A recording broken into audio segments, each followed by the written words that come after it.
Ora, seja muito bem-vindo ao regresso do Pé de Meia. O Pé de Meia, como sabe, é um programa que nós criámos aqui no canal A Cor do Dinheiro para falar de poupança e investimento. Eu sei que você em Portugal só ouve falar de consumo, não é? E também ouve, desde analistas até classe política, dizerem que o PIB é puxado pelo consumo. Mas toda a gente esquece que para haver PIB, para haver empresas, para haver crescimento, é preciso investimento. Ora, o investimento só se faz se houver poupança. Ora, é exatamente isso que nós pretendemos fazer com o Pé de Meia. Como sabe, lançámos o programa há cerca de um ano, tivemos uma fase de dry test, correu bastante bem, e agora vamos retomá-lo em modos diferentes. Estes dois senhores que aqui estão comigo hoje nesta entrevista, porque isto é uma entrevista em que nós vamos, é o António Campelo e o Pedro Lino. O António é da Blue Crow Funds e o Pedro é da Optimize. São dois dos nossos 4 parceiros. E eu já vou à explicação porque é que eles estão aqui comigo hoje. Mas vamos falar então dos parceiros. Está a Blue Crow Funds, está a Optimize, fundos de investimento também. E estão ainda a APFIP, que é a Associação do Setor, como sabe. Para nós é um parceiro desde o início deste programa. E ainda vamos ter uma ajuda da própria MEL. Ora, porquê é que trazemos estes dois senhores hoje aqui em entrevista? Primeiro, por uma questão de assumirmos que são parceiros. Aqui neste canal não se esconde nada, os parceiros fazem parte dos conteúdos e o valor dos programas não é medido pelo este é patrocinador ou é parceiro ou não tem nada a ver com o programa. O valor dos programas mede-se pelos conteúdos. E portanto isto é uma coisa que você já se habituou na Cor do Dinheiro e que vai ver no futuro também no Pé de Meia. O que significa que daqui a uns meses você estará aqui a falar comigo e a dizer, bom, valeu a pena ter o Pedro a falar de fundos de investimento, valeu a pena ter o António a falar de poupança e de investimento. É esse o desafio que fica aqui feito. Ora, vamos lá então à conversa de hoje. E vou começar pelo Pedro. Pedro, antes de mais, muito obrigado por se juntarem a nós neste projeto. Pedro, porquê é que a poupança é importante? Obrigado, Camilo. A poupança é muito importante, nem que seja pela nossa saúde. E digo saúde mental, saúde física, porque se nós pensarmos bem, uma grande parte das discussões, mesmo entre casais, ou restrições que nós temos na nossa vida, deriva do facto de não termos poupança suficiente para termos a liberdade de tomarmos a decisão que muitas vezes é mais adequada às nossas vidas. Por exemplo, quantas vezes as pessoas não pensam em mudar de emprego, mas não podem porque têm restrições? Quantas vezes as pessoas não pensam em que gostavam de ter uma casa melhor? Quantas vezes não pensamos que queremos fazer esta ou aquela viagem ou ter outros objetivos na vida? Mas não os fazemos porque existem restrições. Quando temos filhos, as restrições financeiras aumentam substancialmente e quando não existe um planeamento prévio, isso pode causar stress e o stress não é bom em termos de saúde, mesmo saúde mental e saúde física. Não é apenas uma questão financeira, até a própria saúde mental. Eu acho que sim, e muitas vezes acho que não se liga muito o nosso estado emocional com a vida financeira, e há quem diga que o dinheiro é uma coisa, a saúde e a felicidade é outra, mas eu acho que está tudo ligado, e está tudo ligado porque se nós não conseguimos nos sentir bem, e o facto de nos fazermos sentir bem, o dinheiro faz parte desse processo. O facto de podermos ter essa liberdade, o facto de podermos tomar decisões sem estarmos constrangidos ou termos um maior grau de liberdade, isso evita discussões em casa, evita stresses internos, evita eu estar numa situação mais aflitiva. E eu acho que muito dos problemas de saúde que nós vivemos hoje em dia tem a ver com isso mesmo, tem a ver com todo este stress e pressão acumulada, e uma parte substancial tem a ver com o facto das pessoas não terem sido ensinadas a investir ao longo dos anos e não terem hoje aquela liberdade que lhes permitia, ou aquele estoque financeiro que lhes permitia. Já voltamos à parte financeira propriamente dita. António, porquê poupamos tão pouco? Olá, bom dia. Tu lidas essencialmente com poupança, não é? Lidamos ambos, é verdade. Principalmente com poupança. Eu acho que houve uma demonização da poupança, porque a poupança passou a ser um sinónimo de riqueza. E eu acho que as pessoas hoje em dia, nos últimos 50 anos, o modelo capitalístico passou a ser um modelo consumístico e esqueceu-se que a capitalização de um investimento é uma coisa, o consumo é outra, totalmente diferente. Exatamente. Eu acho que essa dinâmica quebrou-se e quebrou-se a necessidade de poupar. Apareceu o crédito passou a estar totalmente disponível. Antes era uma pequena parte da população que tinha acesso, hoje em dia toda a gente democratizou-se o crédito. Democratizou-se o crédito. E isso desvalorizou o dinheiro e desvalorizou a poupança. E as pessoas hoje, em vez de planearem daqui para a frente aquilo que vão ter que fazer, habituaram-se a ter sempre disponibilidade através do financiamento pessoal. António, e do financiamento vocês são ambos coletores de poupança para fazer investimento. O Pedro numa perspectiva, já vou voltar ao Pedro, tu noutra. No vosso caso, trata-se de ir buscar fundos para investir diretamente em empresas. E também têm fundos virados, agora tem um mais recentemente virado só para ações. Podes falar um bocadinho disto? Sim. Pronto. A função de um fundo de capital de risco é apoiar o negócio. Está bem? Porquê é que é importante apoiar o negócio? É importante apoiar o negócio porque o negócio é o dono da propriedade intelectual, estávamos a discutir isso há bocadinho. Exatamente. É o dono da invenção que está dentro daquele negócio. E essa invenção, nós quando apoiamos uma empresa, estamos a apoiar o gênio daquela gente que desenvolveu aquele produto ou aquele serviço. E ao fazermos isso, estamos a capturar a rentabilidade, que se chama criação de valor, para dentro do acionista da empresa. Se esse acionista for português, essa valorização fica em Portugal. Se esse acionista for estrangeiro, essa valorização vai para fora. Nós falamos muito habitualmente, ouvimos as notícias, a Google vai abrir aqui um centro disto, a Bosch vai abrir um centro daquilo. Quer dizer, todos esses centros são empresas estrangeiras a usar recursos nacionais, o gênio nacional, para levar rentabilidade e ganho. Não, o talento até fica cá. O resultado do talento é que vai embora. Aquilo que nós procuramos fazer é usar o dinheiro para que o talento fique cá também, mas a valorização do talento também fica em Portugal. Fica dentro destes fundos. E tem estado a conseguir. Temos estado a conseguir. E porquê é que decidiram avançar para o fundo de ações? Bom, nós... Já é mais a área do Pedro, eu já vou ao Pedro. Não, a piada é que é o inverso. Nós começámos, a Bluecrow começou como uma sociedade consultiva de investimento, por isso nós já fazíamos as ações. O que acontecia é que os nossos clientes, que são tradicionalmente pessoas não necessariamente muito ricas, mas pessoas que preferem poupar a gastar, queriam estar envolvidos num conceito que apareceu em Portugal há 10 anos atrás, que era o conceito dos Business Angels. E então começámos a apoiá-los também nessa área. E ao longo do tempo surgiu, em termos regulatórios, a licença de capital de risco, em 2015, e optámos por sair de uma estrutura muito de Business Angel para uma estrutura de capital de risco. E por isso nós começámos como gestores de ativos ou como consultores para investimento, que é a licença que nós temos, na realidade, e passámos parte do negócio para também fazer um investimento em capital de risco, que se divide em empresas pequenas e empresas crescidas, não é? Já desenvolvidas. Pedro, no vosso caso, vocês investem diretamente no mercado de capitais e o que podemos dizer aqui é que a poupança é diretamente canalizada para financiar empresas, porque é isso por isso que ela existe. Correto. Nós gerimos cerca de 17 soluções de investimento, entre fundos de pensões, fundos de ações, fundos PPRs, fundos de obrigações. Deixa-me só tranquilizar os espectadores, porque nos próximos programas e no que resta desta série do Pé de Meia, vamos tratar individualmente cada uma dessas questões. Desculpe, Pedro. E o que nós fazemos é investir diretamente em títulos, ações e obrigações, ou seja, títulos de dívida de empresas cotadas. E é um pouco à semelhança do que o António estava a referir. Nós tentamos investir, não é só em Portugal, mas investimos globalmente em todo o mundo, até porque, se olharmos para a Bolsa Portuguesa, infelizmente foi um desastre nos últimos 15 anos. Por isso, ao contrário do capital de risco ou de investimento em empresas individuais, o investimento na Bolsa Portuguesa foi um desastre.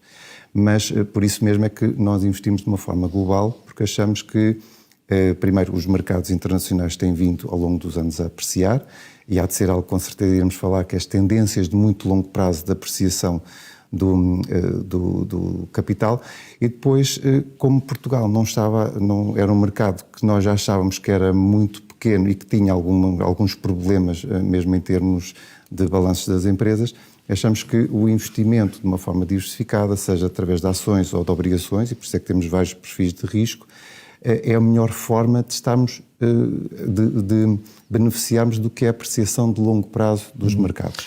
Pedro, uma das coisas que as pessoas colocam é eu devo investir diretamente, ou seja, eu devo investir em ações. Quais são as melhores empresas para eu comprar? Bom, para um investidor individual isto é um erro, porque com muita frequência perde-se dinheiro. É melhor confiar em quem é um investidor profissional. Completamente, até porque se nós olharmos para as estatísticas da CMVM e olhando para o mercado de derivados, que é onde as pessoas gostam de comprar e vender, que é os chamados CFDs, cerca de entre 80% a 90% dos investidores perdem dinheiro. Isto é algo estatístico. 80% a 90%. 80% a 90% Ouviu depende das bem, plataformas. Ouviu bem, 80% a 90% das pessoas perdem dinheiro. E isto, aliás, se algum dos investidores tiver uma plataforma de negociação, quando entrar é obrigatório estar fixado qual é o grau de percentagem de clientes que perdem dinheiro. E há plataformas que até superam os 90%. Isto para dizer o quê? Que há muito incentivo ao day trading, a compra e venda no próprio dia, a compra e venda na semana seguinte, há aquelas dicas do amigo, ou de bloggers, ou de youtubers, agora há youtubers para tudo, que muitas vezes corre mal. Que na maior parte das vezes corre mal. Mas qual é o azar? O azar é que normalmente a primeira operação corre bem. E então o investidor fica com aquela, bem, se eu já ganhei, então eu vou conseguir recuperar. E depois anda-se começa-se a entrar naquela perspectiva do recuperar, e se aquele youtuber que é milionário e que guia carros XPTO consegue, eu também vou conseguir. E a pior coisa que nós podemos fazer é comparar-nos com alguém cuja realidade é outra e que se calhar a fonte de rendimentos não é aquela, que muitas das pessoas não percebem do mercado, muitos dão tips, dão alguns conselhos sem estarem fundamentados, e isso é um perigo, e acho que é o início para a desgraça, e temos muitos investidores, e vê-se agora nos Estados Unidos e também em alguns blogs em Portugal, que se queixam que afinal a estratégia de estarem a fazer stock picking e investimento não está a resultar por conta disso, porque muitas vezes há é o chamado pump and dump, que é eu crio um ruído em torno de uma ação, principalmente as mais pequenas, alguém está a vender e depois os pequenos investidores ficam com essa ação e depois acaba por não valer nada. E infelizmente há muitos casos desses. António, há bocadinho aqui em conversa em off falavas de umas estatísticas em relação ao S&P. Queres elaborar um bocado sobre isso? Sim, os números são simples. Quer dizer, foi uma análise estatística feita por uma universidade americana que analisou a rentabilidade do mercado americano, que é o S&P 500, é o grande índice de referência, entre 96 e 2015. Por isso, apanhamos duas grandes crises, a dot-com bubble e a crise financeira. E a financeira, 2008. Por isso, temos aqui dois grandes... Ou seja, já é representativo. Eu acho que até é mais do que representativo. Quer dizer, apanhámos aqui dois períodos grandes, um choque gigante no setor tecnológico, que é supostamente onde existe a maior captação de valorização em mercados, e outro no setor financeiro, que teve um impacto gigantesco. Aliás, o problema dos bancos é que quando funcionam mal tem uma dimensão atómica, quando isso é negativa, no resto da economia. E durante este período bastante largo de tempo, o S&P 500 gerou uma rentabilidade de 8% ao ano, a grosso modo. O que é muito bom. O que é muitíssimo bom, muitíssimo bom. Quer dizer, mas também é até porque é ao ano, é preciso dizer isso aos espectadores. 8% ao ano durante estes 20 anos. Não é? E o que também é interessante, que é reparar que a rentabilidade não é sempre igual todos os anos. É importante perceber isso. E aquilo que eles analisaram foi a importância de estar dentro do mercado. Isto é a importância de, quando escolhe um parceiro de investimento, um fundo, quer seja do Pedro, quer seja nosso, ficar lá dentro, quer dizer, definir a estratégia de investimento e ficar na estratégia. E o que eles calcularam foi qual seria a alteração de rentabilidade da carteira, se tivesse investido no S&P, mas tivesse perdido os melhores 10, os melhores 20, os melhores 30 e os melhores 40 dias de mercado. É importante relembrar que os melhores dias de mercado geralmente são a seguir aos piores dias de mercado. É importante que, estatisticamente, 90% destes dias estão à volta de péssimos dias de mercado. E a realidade é que, se perdêssemos os melhores 10 dias de mercado, a rentabilidade caía para metade. E se perdêssemos, portanto, 8 para 4. De 8 para 4. E se perdêssemos os melhores 40 dias de mercado, ela passava de 8% positivos para menos 2%. Isto é, ou seja, perdia-se dinheiro. Perdia-se 2% ao ano, em 20 anos, que é muito dinheiro. António, neste momento, quem está daquele lado e que não é sofisticado em questões financeiras deve estar a fazer esta pergunta. Então isso quer dizer o quê? Isso quer dizer que, se tomamos uma decisão de investimento e essa decisão foi ponderada e acompanhada por um profissional, devemos mantê-la durante o período de tempo que decidimos que ela devia estar em vigor. Isto é, se estamos a fazer um programa de poupança para a reforma, ela deve ser mantida até a reforma. Se estamos a fazer um programa de poupança a 10 anos, a 5 anos, a 7 anos, deve ser mantido durante esse período, independentemente do que acontece durante estes 7, 5, 10 anos ou 20 anos.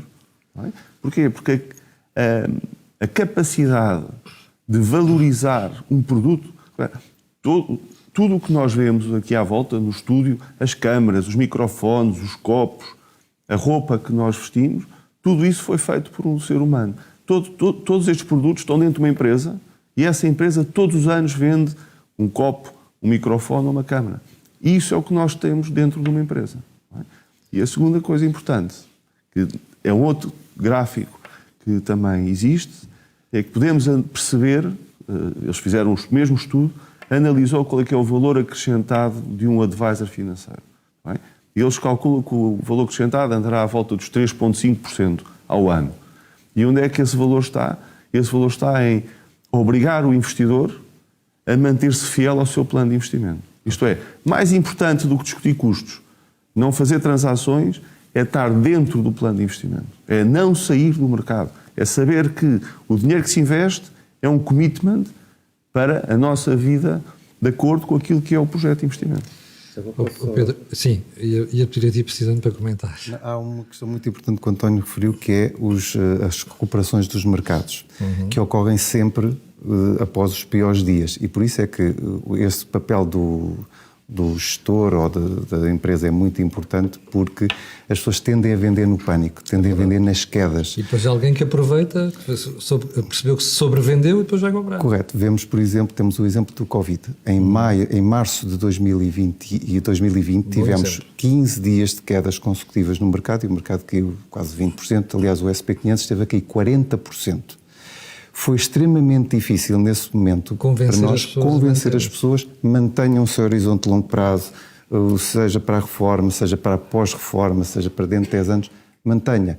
Porquê? Porque como as pessoas veem todos os dias o valor das unidades de participação ou do seu investimento a decair e a diminuir, pensam, isto vai para zero, e começam a ter aquela ansiedade que ou nós conseguimos controlar, e esse papel acho que é muito importante, temos que garantir, que é acalmar o investidor, porque quem sai nesses piores momentos, depois temos períodos de volatilidade, depois de fortes quedas, e estas volatilidades, que é as recuperações, quando são perdidas, depois traduzem aquele efeito que o António está a referir, que é a rentabilidade a longo prazo diminui substancialmente. António, isto mede-se bem se nós olharmos, e vamos pôr este gráfico no ar, se nós olharmos para o índice, há 5 décadas, por exemplo, estes momentos de flutuação quase desaparecem, porque a reta tendência é a subir. Sim.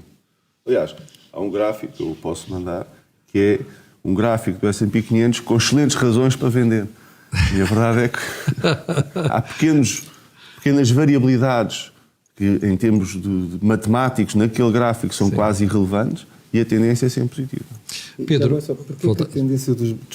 porquê que a tendência dos mercados é positiva? Porque o índice não é sempre o mesmo. A composição do índice altera-se ao longo do tempo. Por exemplo, no ano 2000 tínhamos uma grande componente tecnológica, na década de 90 eram os petrolíferos, depois foi a banca, agora voltam a ser as tecnológicas. Ou seja, o índice não é... Eu não compro uma carteira de ações, não é estático. Eu não compro uma carteira de ações no ano 2020 e ela mantém-se hoje a mesma. Não, porque o SP 500 é um índice que é ponderado por capitalização das empresas, ou seja, quanto maior valor, mais elas têm. Por isso é que agora também há uma discussão em torno da concentração do índice. 7 empresas representam mais de 25% do índice. Sobretudo a área tecnológica. Sobretudo a área tecnológica. Mas isto referir o quê?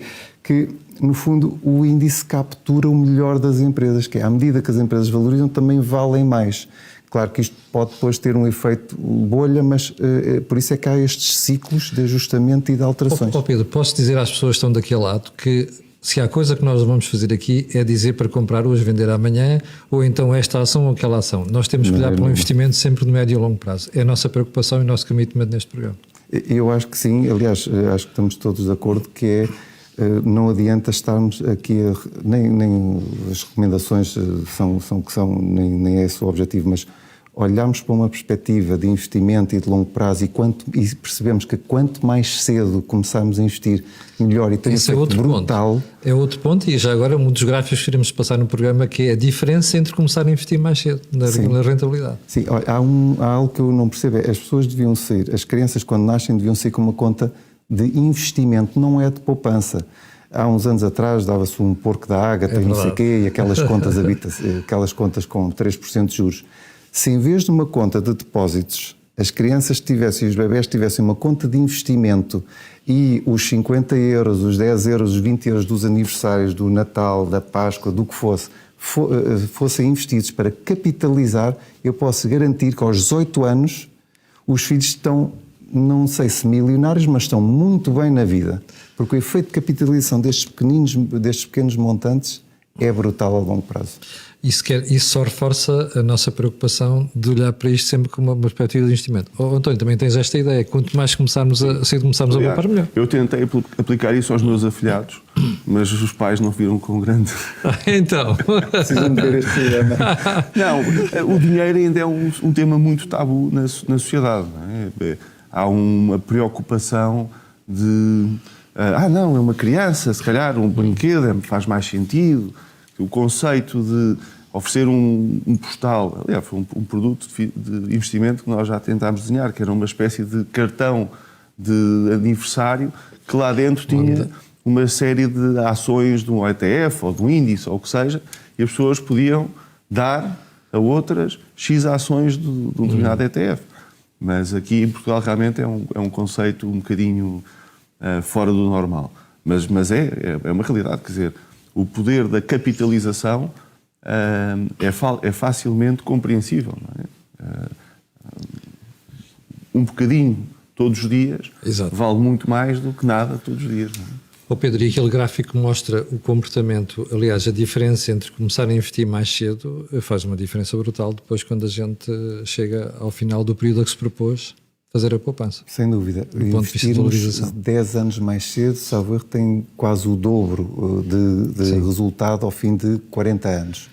E isto é um efeito, significa que quanto mais cedo eu começar, o efeito de capitalização nos últimos anos, principalmente porque é exponencial, cresce brutalmente. E isso nota-se que se eu tiver um período de 40 anos, mas se investir 10 anos mais cedo, lá está, depois os juros sobre juros e a capitalização, os juros compostos, é muito... Bom, mas não se preocupe, porque nós vamos, nos próximos meses, todas as semanas, à segunda-feira às 12 horas, nós vamos ter um episódio diferente.